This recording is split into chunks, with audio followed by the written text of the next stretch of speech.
Welcome to Naureen kitchen.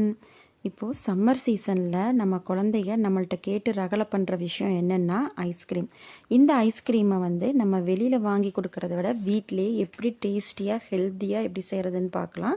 இது ரொம்ப சிம்பிளாகவும் டக்குன்னு செஞ்சு முடிச்சிடலாம். இந்த இன்க்ரீடியன்ஸும் இதுக்கு ரொம்ப கம்மி. இப்போ எப்படி செய்யலாம் பார்க்கலாம் வாங்க.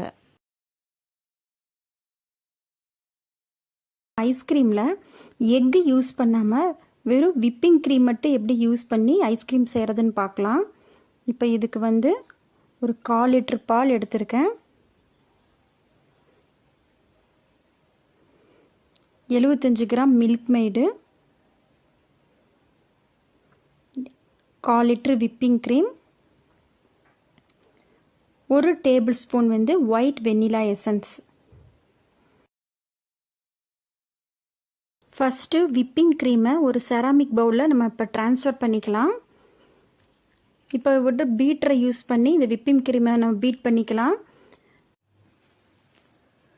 ஒரே மாதிரியான டைரக்ஷனில் நம்ம பீட் பண்ணும்போது மட்டும்தான் நமக்கு ப்ராப்பரான நமக்கு அவுட்புட் நமக்கு கிடைக்கும்.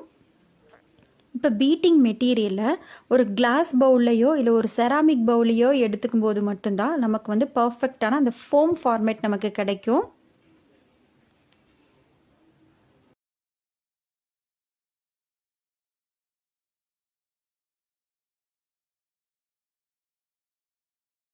இந்த மாதிரி ஸ்டேஜ் வந்த பின்னாடி நம்ம ஸ்டாப் பண்ணிக்கலாம். அடுத்து நம்ம மில்க் ஆட் பண்ண போகிறேன். இதை ஆஃபாக நம்ம ஆட் பண்ணிக்கலாம். இப்போ ஃபஸ்ட்டு ஹாஃப் நான் ஊற்றிருக்கேன். இது நல்லா பீட்டரை யூஸ் பண்ணி நல்லா மிக்ஸ் பண்ணி விட்டுக்கோங்க. நமக்கு நல்லா மிக்ஸ் பண்ணால் மட்டும் போதும். இப்போ நான் செகண்ட் ஹாஃப் ஊற்றி நல்லா மிக்ஸ் பண்ணிக்கலாம். அடுத்து 75 கிராம் மில்க் மெய்டு. இந்த மில்க் மெய்டு நான் வீட்லேயே எப்படி ப்ரிப்பேர் பண்ணுறதுன்னு அடுத்து ஒரு வீடியோவில் நான் போடுறேன். அடுத்து 1 table spoon vanilla essence, white essence எடுத்திருக்கேன். உங்களுக்கு விருப்பமான எசன்ஸை நீங்கள் ஆட் பண்ணிக்கலாம். இதையும் நல்லா பீட்டரை யூஸ் பண்ணி நல்லா மிக்ஸ் பண்ணி விட்டுக்கோங்க.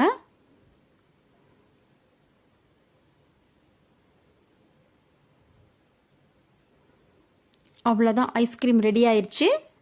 இப்போ நம்ம நல்லா டைட்டாக க்ளோஸ் ஆகிற ஒரு கண்டெய்னரில் இதை ட்ரான்ஸ்ஃபர் பண்ணி நம்ம ஃப்ரீசரில் நம்ம ஸ்டோர் பண்ணிக்கணும்.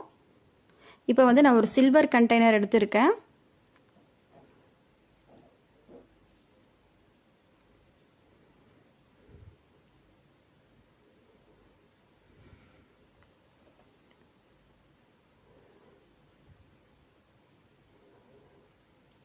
நம்ம ஃப்ரீசரில் 10 to 12 ஹவர்ஸ் நம்ம ஸ்டோர் பண்ணி வச்சுருந்தா நமக்கு ஐஸ்கிரீம் நல்லா சூப்பராக கிடைக்கும். இப்போ பாருங்கள், ஐஸ்கிரீம்ஸ் ரெடி ஆயிருச்சு, செமையாக இருக்குது. இப்போ நமக்கு தேவை டூட்டி ஃப்ரூட்டியோ இல்லை செர்ரியோ நம்ம ஆட் பண்ணி நம்ம குழந்தைகளுக்கு என்ன பிடிக்குமோ அது மாதிரி நம்ம டெக்கரேட் பண்ணி நம்ம கொடுக்கலாம். இப்போ வீட்லேயே செய்யும்போது குழந்தைகளுக்கு நல்லா விரும்பி சாப்பிடுவாங்க. உங்களுக்கு பிடிச்சிருந்தா லைக் பண்ணுங்கள், ஷேர் பண்ணுங்கள், சப்ஸ்கிரைப் பண்ணுங்கள். தேங்க்யூ.